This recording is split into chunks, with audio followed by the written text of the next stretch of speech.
केन्द्रीय सदस्य नेतागण, हाम्रो अत्यन्त श्रद्धेय पुराना नेता पूर्णानन्दजी, पूर्व सांसदजीहरू, वर्तमान सांसदजीहरू, उपस्थित झापा जिल्लाका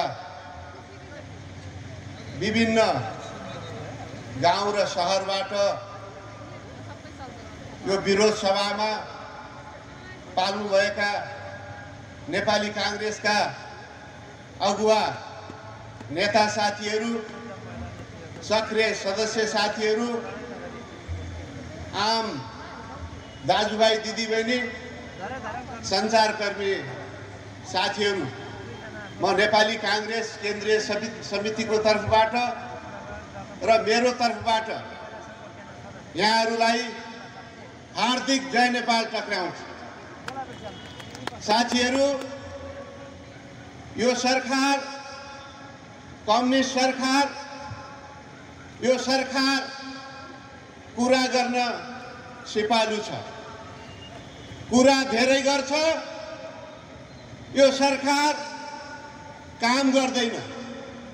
नेपाली जनतालाई धेरै आश्वासनको पोका बाँडेर, सपना बाँडेर कम्युनिस्ट पार्टीले निर्वाचन जितेको थियो। नेपाली कांग्रेस पार्टी काम गर्छ, कुरा गर्दैन। नेपाली कांग्रेसको नेता कुरा गर्न सिपालु छैन। कम्युनिस्टका नेताहरू टुक्का जोडी जोडी कुरा गर्छन्, कुम हल्लाई हल्लाई कुरा गर्छन्, तर काम गर्दैन। उनीहरूले हिजो भन्दै थिए, हामीले लामो शासन सत्ता गर्न पाएनौं, यदि त्यस्तो अवसर पाइयो भने आकाश पाताल जोडिदिन्छ। त्यो विश्वासमा, त्यो आशामा नेपाली जनताले कम्युनिस्ट पार्टीलाई, संयुक्त भएको कम्युनिस्ट पार्टीलाई जिताएर पठायो। तर आज 3 वर्ष लगातार शासन गर्दा नेपाली जनतालाई ओली सरकारले पुरै निराश गरेको छ।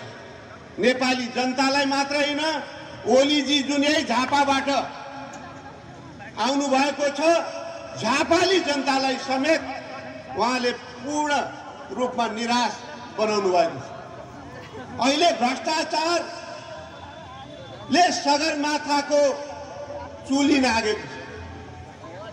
निर्वाचित सरकारको इतिहासमा यस्तो ठुलो भ्रष्टाचार नेपालमा कहिले भएको थियो? अहिले लाख करोडमा भ्रष्टाचारको कुरा हुँदैन, अरब भन्दा तलको त कुरै गर्दैन। अहिले हरेक प्रोजेक्टमा मोलतोल हुन्छ, हरेक लगानीमा मोलतोल हुन्छ। सत्तामा बस्नेहरूको चासो चिन्ता, त्यहाँ गुणस्तरीय काम हुन्छ कि हुँदैन, समयमा काम हुन्छ कि हुँदैन, होइन। उहाँहरूको चासो र चिन्ता हामीले कति प्रतिशत प्राप्त गर्छौँ, उहाँहरूको चासो र चिन्ता त्यो छ। अहिले आएर देशमा 1 वर्ष झन्डै भयो कोभिडको महामारी फैलेको। यो महामारीलाई पनि उहाँले अवसरको रूपमा लिनुभयो। स्वास्थ्य सामग्री खरिद प्रकरणमा जुन ठुलो घोटाला भयो, ओम्नी काण्ड भयो, त्योभन्दा अरू कति काण्डै काण्ड अहिले त नाउँ लिएर साध्यै छैन। यो सरकार कम्युनिस्ट पार्टीको सरकार भ्रष्टाचारको अर्को नाम भएको छ, भ्रष्टाचारको पर्यायवाची भएको छ। सरकार हिजोको दिनमा कसैले व्यक्तिगत रूपमा लोभ लालचा गर्यो भने, दुरुपयोग गर्यो भने सजाय पनि हुन्थ्यो। तर आज सजाय दिने निकायहरू मौन भएर बसेका छन्। अख्तियार मौन बसेको छ, अख्तियार सरकारको छाया भएको छ। यहाँ सम्पूर्ण संवैधानिक निकायहरूलाई, अदालतलाई न्याय निरूपण गर्ने निकायहरूलाई बेकम्बा तुल्याउने, छाया बनाउने काम यो सरकारले गरेको छ। यी विषयलाई नेपाली कांग्रेसले निरन्तर खबरदारी गर्दै आएको। हामीले संसदमा उठायौं, संसद बाहिर पनि उठायौं, तर यो सरकारले सुनेन। तर अहिले आएर तपाईहरु सबैलाई थाहा छ, जब कम्युनिस्ट पार्टीहरुको झगडा छताछुल्लो भयो, प्रचण्डजीलाई लागेको थियो, माधवजीलाई लागेको थियो, ओलीजीले हामीलाई पालो दिन्छ, तर ओलीजीले पालो नदिने भइसकेपछि, कुनै हालतमा पनि नछोड्ने भइसकेपछि बल्ल उहाँले पेटारो खोल्नुभयो। हिजोसम्म भ्रष्टाचारको कुरा गर्नुभएको थिएन, कुव्यवस्थाको कुरा गर्नुभएको थिएन। जब प्रचण्ड माधवजीलाई लाग्यो ओलीजीले छोड्नेवाला छैन, कुनै हालतमा सत्ता छोड्ने भएन, हाम्रो पालो नआउने भयो भनिसकेपछि आरोपको पेटारा खोल्नुभयो, लिखित रूपमा पेश गर्नुभयो। ओम्नी काण्ड, प्रिन्टिङ प्रेस काण्ड, नारायण हिटी काण्ड, सुन काण्ड, काण्डै काण्ड भएको छ भनेर दुईटा कम्युनिस्ट पार्टीको अध्यक्ष मध्ये अर्को अध्यक्षले लिखित रूपमा, औपचारिक रूपमा पार्टीको बैठकमा पेशै भयो। जुन हिजो नेपाली कांग्रेसले उठाउँदै आएको कुरा, नेपाली कांग्रेस हारेको हुनाले, विपक्षीमा भएको हुनाले, सत्ताबाट चाहिँ हटेको हुनाले यिनीहरूले बोलेका हुन्, उठाएका हुन्, जुन भनेर सत्ताधारीहरूले भन्थे। अरू कतिपयलाई पनि लागेको थियो, अहिले साबित भयो त्यो सत्य रहेछ। कम्युनिस्ट पार्टीकै नेताहरूले नै त्यो कुरा अहिले खोले। जब उहाँलाई लाग्यो, हिजो उहाँले खोल्नु भएको थिएन, किनभने उहाँहरू पनि त्यसमा प्रत्यक्ष अप्रत्यक्ष संलग्न हुँदै हुनुहुन्छ। सत्ता हस्तान्तरण गरेदेखि ठिकै छ भन्ने लाग्यो, तर सत्ता नदिने भइसकेपछि उहाँले खोल्नुभयो। त्यसकारण आज देश भ्रष्टाचारमा चुर्लुम्मै डुब्या छ। कोभिड व्यवस्थापनमा 20 अरब खर्च भयो भनेर सरकार भन्दैछ, तर जनताले के पाए? अहिले जनता उपचार नपाएर मर्दैछन्। निजी अस्पतालहरूमा गम्भीर कोभिड बिमारी हुनेहरू दिनको 1 लाखसम्म तिर्नुपर्ने अवस्था छ। सर्वसाधारणले सोध्न पनि सक्दैन। सरकारी अस्पतालमा, सार्वजनिक अस्पतालमा सुविधा पनि छैन, ठाउँ पनि छैन भनेर फर्काइन्छ।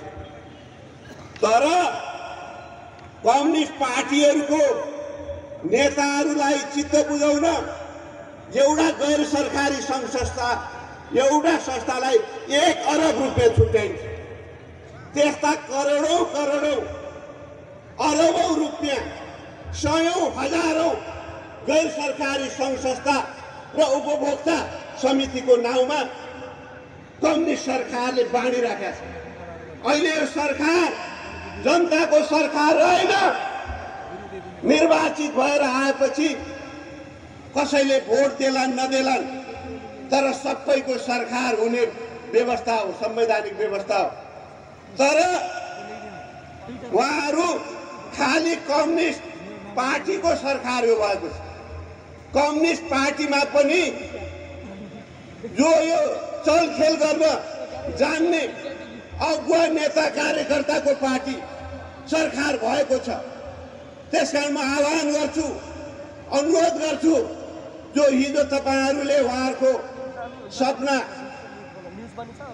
जो पाड्नुभयो, आश्वासन जो दिनुभयो, त्यसलाई विश्वास गरेर कम्युनिस्ट पार्टीमा मतदान गर्ने आम मतदाता दाजुभाइ दिदीबहिनीहरूलाई पनि म आह्वान गर्छु। नेपाली कांग्रेसको तर्फबाट अनुरोध गर्छु, अब उहाँ आम जनताको सरकार रहनु भएन, कम्युनिस्ट पार्टी आम जनताको पार्टी रहेन। अब तपाईहरुले आफ्नो पुरानो सोच छोड्नुहोस् र कम्युनिस्ट पार्टी परित्याग गर्नुहोस्। त्यो म नेपाली कांग्रेसको तर्फबाट विनम्र अनुरोध गर्न चाहन्छु। हिजो विश्वास गरेर लाग्नुभयो, हुन्छ कि भइ पो हाल्छ कि हुने कुरा छुटी पो हाल्ने हो कि नबनाउँदा तपाईलाई लाग्यो। तर आज स्पष्ट भयो कि उहाँ जनताको पक्षमा हुनुहुन्न। उहाँहरू केही व्यक्तिहरूको स्वार्थ पूर्ति गर्ने एउटा माध्यमको रूपमा यो कम्युनिस्ट पार्टी चल्या छ। त्यसकारण आज भ्रष्टाचार, कोभिडको कुव्यवस्थापन, अराजकता, अपराध, बलात्कार, निर्मला काण्ड, त्यसको कुनै छेउटुप्पो अहिलेसम्म लागेन। एउटा निर्दोष बालिकाको निर्मम हत्या र बलात्कार भयो। यस्ता अनेकौं घटनाहरू देशमा भइराखेका छन्। कुनै हत्तो पत्तो छैन, सरकारलाई मतलब छैन। अहिले देशको सार्वभौम सत्ता कमजोर भएको छ। नेपाल अब शक्ति राष्ट्रहरूको चलखेल गर्ने थलो भएको छ। नेपालको सरकार, कम्युनिस्ट सरकार, ओलीजीको नेतृत्वको सरकार नेपालको स्वार्थको कुरा गर्दैन, नेपालको आवश्यकताको कुरा गर्दैन। जनतातिर फर्केर ठुलो राष्ट्रियताको नारा दिने सरकार गोप्य कोठामा हामीलाई सत्तामा यथावत राख्नु, त्यसको लागि हामीले के गर्नु पर्यो भन्ने मोलतोल गर्छ। अहिले हाम्रा छिमेकी राष्ट्रबाट, चाहे चीनबाट आउने डेलिगेसन, भारतबाट आउने डेलिगेसन, एकपछि अर्को डेलिगेसनको उद्देश्य नेपालको आवश्यकता, नेपालको समस्या टार्न भन्दा पनि नेपाललाई आफ्नो आफ्नो पक्षमा आफ्नो चासो चिन्ता व्यक्त गर्न त्यो डेलिगेसन आइरहेको छ। हामीले यो सरकारबाट नेपालको पक्षमा के कुरा गर्यो, के कुरा उठायो भन्दा यो सरकारसँग कुनै जवाब छैन। त्यसो हुनाले अहिले जुन परिस्थिति देशमा विद्यमान छ, एकदलीय तानाशाही बाटोमा, सर्वसत्तावादको बाटोमा यो सरकारले लाँदैछ। त्यसको खिलाफमा, जनताको पक्षमा, जनताको आवश्यकता, वीर मर्काको पक्षमा नेपाली कांग्रेस उभिएको छ। नेपाली कांग्रेस धेरै कुरा गर्दैन, खुरो काम गर्ने पार्टी। कहिलेकाहीँ काम गर्ने कुरो नगर्दाखेरि गाउँघरमा भनाइ छ, कुरा गर्नेको पिठो बिग्छ, काम गर्नेको चामल बिग्दैन। कम्युनिस्टहरू काम नगर्ने यो रुलिङ पार्टीको कुरो बिकिराखेका छ, नेपाली कांग्रेसको काम बिकिराखेका छ। त्यसकारण म सम्पूर्ण यहाँ उपस्थित अगुवा पार्टीका नेता साथीहरूलाई अनुरोध गर्न चाहन्छु, अब हामीले जनतामा संवाद स्थापित गरौँ, काम पनि गरौँ, काम गरेका कुरा जनताको बीचमा भन्या भने गरौँ, दोहोरे गरौँ। विज्ञापनको जमाना हो। अहिले तपाईलाई सेवा सामानको यहाँ चाहिँ एडभर्टाइज लाग्छ, भित्तामा टाँसिन्छ, रेडियोबाट, टिभीबाट विज्ञापन किन आउँछ? कम्पनीहरूले लाखा करोडौं रुपियाँ किन खर्च गर्छन् विज्ञापन? किनभने सामग्री राम्रो छ भनेर मात्रै हुँदैन, राम्रो छ भनेर उपभोक्तालाई भन्नुपर्छ। भनेन भने थाहा हुँदैन, थाहा नभयो भने किन्दैन। त्यस्तै हाम्रो राजनीतिमा पनि पार्टीले हाम्रो विचार त राम्रो छँदैछ, हामीले राम्रो काम गरिहालेका छौँ, आफै बुझ्नुपर्छ भन्यो भने बुझ्दैन। उनीहरूले पहिले गरेर हामीले गरेका काम पनि होइन हामीले गरे भनेर प्रचार गर्छ। त्यसकारण हामीले यो प्रचारको महत्त्वलाई बुझ्नु पर्यो, संगठनको महत्त्वलाई बुझ्नु पर्यो भने म अनुरोध गर्न चाहन्छु। म अन्त्यमा तपाईहरुलाई के भन्न चाहन्छु भने, कतिलाई के लागेको छ भने नेपाली कांग्रेस हरायो, नेपाली कांग्रेस सकियो। नेपाली कांग्रेस कहिले सकिँदैन। यसको गहिरो जरा छ। कसैले ओखेलेर कसैले तानेर कसैले हाँगा काट्न खोजेर यो काटिँदैन। यो दुबो जस्तो छ। केही छिन् तपाईले दुबोमाथि चलखेल गर्न मोर्या जस्तो हुन्छ, फेरि आइहाल्छ। नेपाली काङ्ग्रेस पार्टी त्यस्तो पार्टी। त्यसकारण यो देशमा कुनै परिवर्तन हुन्छ भने नेपाली काङ्ग्रेसको नेतृत्वमा मात्रै हुन्छ। कसैले पनि यो नसोची हुन्छ काङ्ग्रेसको अगुवाई बिना, काङ्ग्रेसको समर्थन बिना कुनै प्रणाली यो देशमा स्थापित हुन्छ भनेर कसैले नसोच्यो। अहिले अवश्य पनि हो ओली सरकारप्रतिको, कम्युनिस्ट सरकारप्रतिको असन्तुष्टि, व्यापक असन्तुष्टि छ जनताको। कसले विरोध गर्ला र त्यसमा जाउँ भन्ने भावना छ। त्यसकारण कतिपयलाई के लागेको छ भने अब जनता त हाम्रै पक्षमा आइसक्यो। त्यो होइन। नेपाली काङ्ग्रेसलाई राम्रो थाहा छ। हिजो नेपाली काङ्ग्रेसले संवैधानिक राजालाई माने पनि हो, तर पटक पटक लोकतन्त्रमाथि नेपाली काङ्ग्रेसमाथि नै खन्ने गरेपछि त्यो समाप्त भयो। त्यसकारण नेपाली काङ्ग्रेसको समर्थन, नेपाली काङ्ग्रेसको सहभागिता बिना कुनै राजनैतिक परिवर्तन यहाँ हुँदैन। यो संविधान जुन छ, यो संविधान पर्फेक्ट छैन, हामीलाई पनि थाहा छ। यो संविधानमा धेरै कमी कमजोरी छ, किनभने यो सम्झौताको दस्तावेज कम्युनिस्ट र काङ्ग्रेसको विपरीत विचारहरू जोड्न खोज्दाखेरि धेरै विरोधाभास कुराहरू पनि त्यहाँ छन्, नमिल्ने कुराहरू पनि छन्, सुधार गर्ने पनि कुराहरू पनि छन्। त्यो सुधार हामी फेरि यो संवैधानिक व्यवस्था मार्फतै संशोधन गर्ने ठाउँ छ। संशोधन गरेर हामी त्यसलाई सुधार गर्छौँ। त्यसकारण त्योभन्दा विपरीत प्रणालीलाई नै समाप्त पार्ने, निर्वाचित पद्धतिलाई नै समाप्त पार्ने बाटोमा देश जान सक्दैन। त्यहाँ जे कमी कमजोरी छ जनताले निर्वाचित गरेर पठाउँछ। आज हाम्रो थोरै सङ्ख्या छ, अर्को निर्वाचनमा हामी एकलौटी हामी बहुमत ल्याउँछौँ नेपाली काङ्ग्रेसले। जहाँ जहाँ आवश्यक संशोधनको आवश्यकता छ त्यो हामी गर्छौँ। अवश्य नि हो, नेपालको हाम्रो एउटा पहिचान छ, हामीले स्वीकार गर्नुपर्छ। यहाँ किराँत सभ्यता छ। पूर्वको किराँत सभ्यता बिना नेपाल राज्यको परिकल्पना गर्न सकिन्छ। नेपालको बौद्ध सभ्यता बिना, नेपालको भगवान बुद्ध बिना नेपालको परिकल्पना गर्न सकिन्छ। नेपालको सनातन हिन्दू संस्कृति बिना, धर्म संस्कृति बिना नेपालको परिकल्पना गर्न सकिन्छ? सकिँदैन। यो तमाम प्राकृत धर्म, बौद्ध धर्म, किराँत धर्म र सभ्यता, हिन्दू धर्म र सभ्यता यो उदार विचार पनि हो। हिन्दू सभ्यता भने अत्यन्त उदार, यसले यही गर्नुपर्छ भनेर काहीँ पनि इम्पोज गर्दैन, जबरजस्ती गर्दैन। त्यस्तो उदार सभ्यता हो। यो हाम्रो पहिचान हो। बुद्धिस्ट धर्म, किराँत धर्म, बौद्ध धर्म, हिन्दू धर्म नेपालको सामूहिक पहिचान।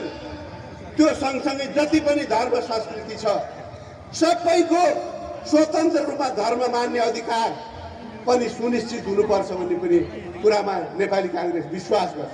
चाहे मुस्लिम हुन्, चाहे अरू अरू धर्मावलम्बी हुन्, त्यो कुरालाई जहिले पनि हाम्रो चार तारामध्ये एउटा तारा धार्मिक स्वतन्त्रता हो।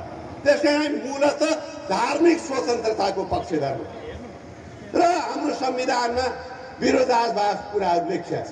एकातिर धर्मनिरपेक्षता पनि भनेको छ, अर्कोतिर फेरि सनातन धर्मको रक्षा गर्ने पनि भनेको छ। त्यसकारण कतिपय विरोधाभासलाई हामी चाहिँ हटाउँदै जाउँ।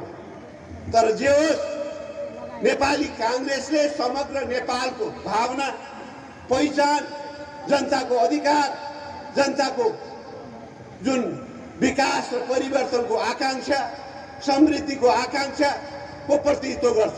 नेपाली काङ्ग्रेसकै नेतृत्वमा 46 सालपछि गाउँ गाउँमा स्कुल, गाउँ गाउँमा कलेज, खानेपानी, बिजुली, सिंचाई, स्वास्थ्य चौकी पुर्याउने त्यो भिजन नेपाली काङ्ग्रेसले अगाडि सारे।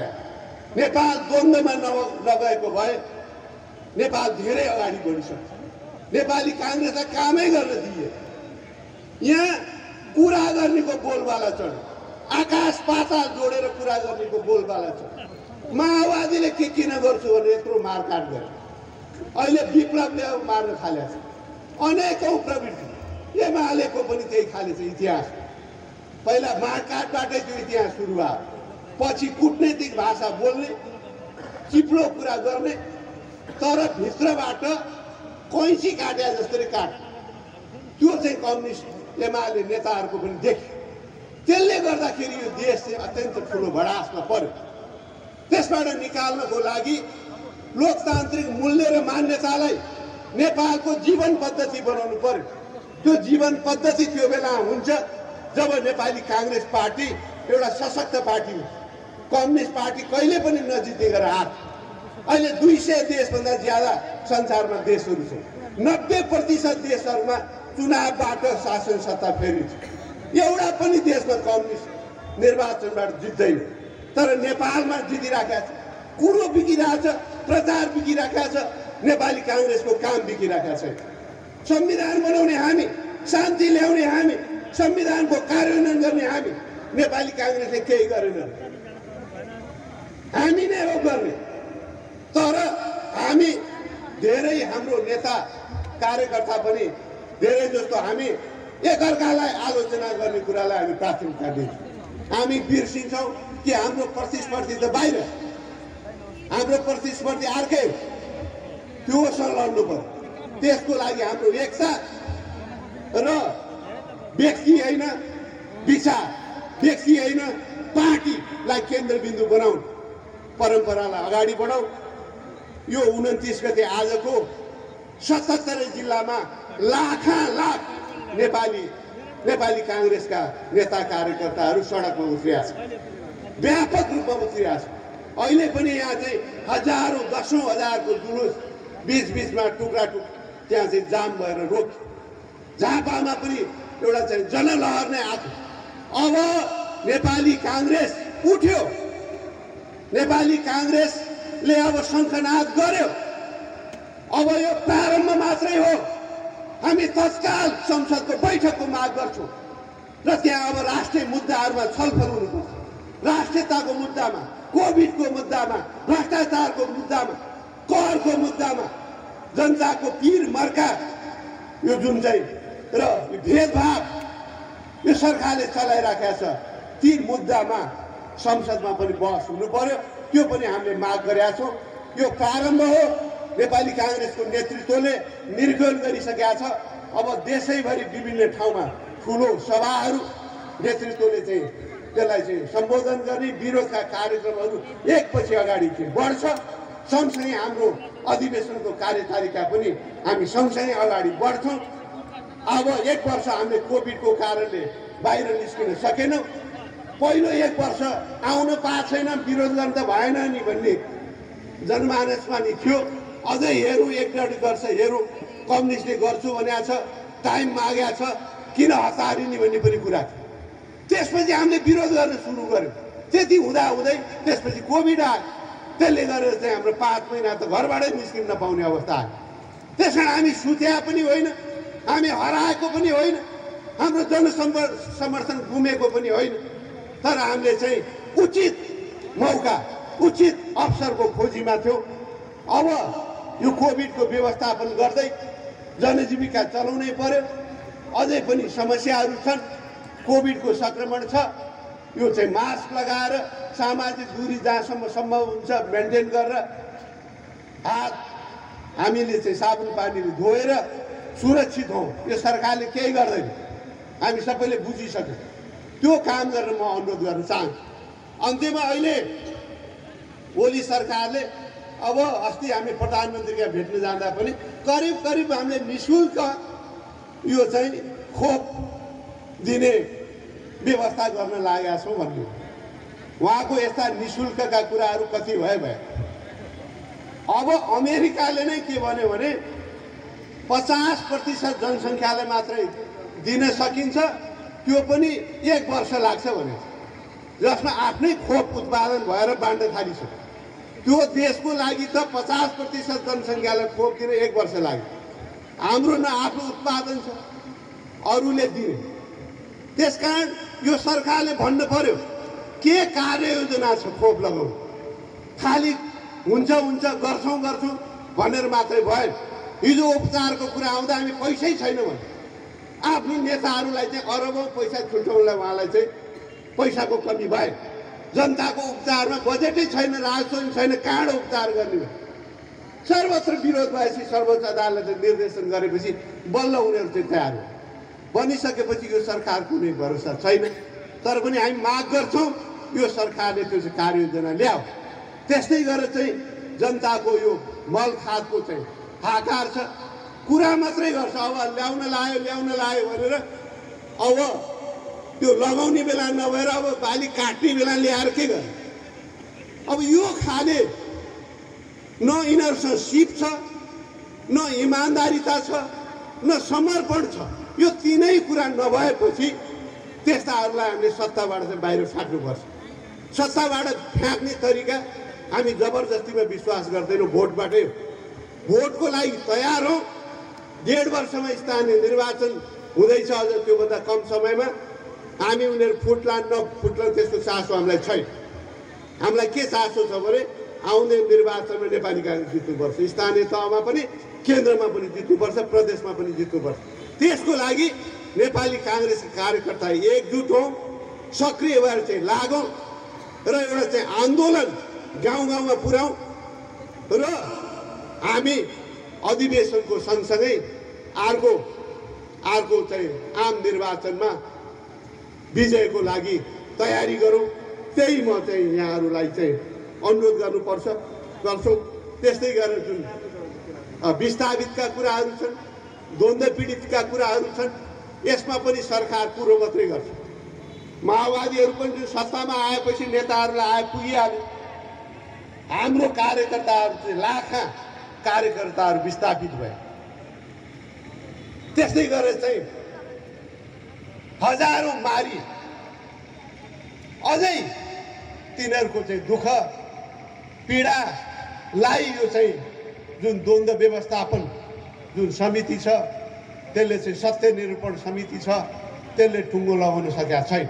त्यो पनि चाँडोभन्दा चाँडो टुङ्गो लागोस् र हामी यो सरकारलाई खबरदारी गर्छौँ, ध्यान आकर्षण गर्न चाहन्छौँ। सुध्र, चाँडै सुध्र। यो जति समय तिमीहरूले बच्या छ कमसेकम अलिअलि भयो नि केही त गर। यस्तो खाले चाहिँ जनताप्रतिको उपेक्षा र जनता खालि प्रयोगको एउटा सामान हुन् भन्ने मानसिकता त्याग, यो भन्न चाहन्छौँ। र अन्त्यमा फेरि यो विरोध कार्यक्रम जुन चाहिँ भव्यताका साथ यहाँ सम्पन्न भयो, सम्पूर्ण सहभागी साथीहरूलाई चाहिँ धन्यवाद दिँदै आउने दिनहरूमा अझै विरोध र हाम्रो सङ्गठन विस्तारका कार्यक्रमहरूलाई अगाडि बढाऊ।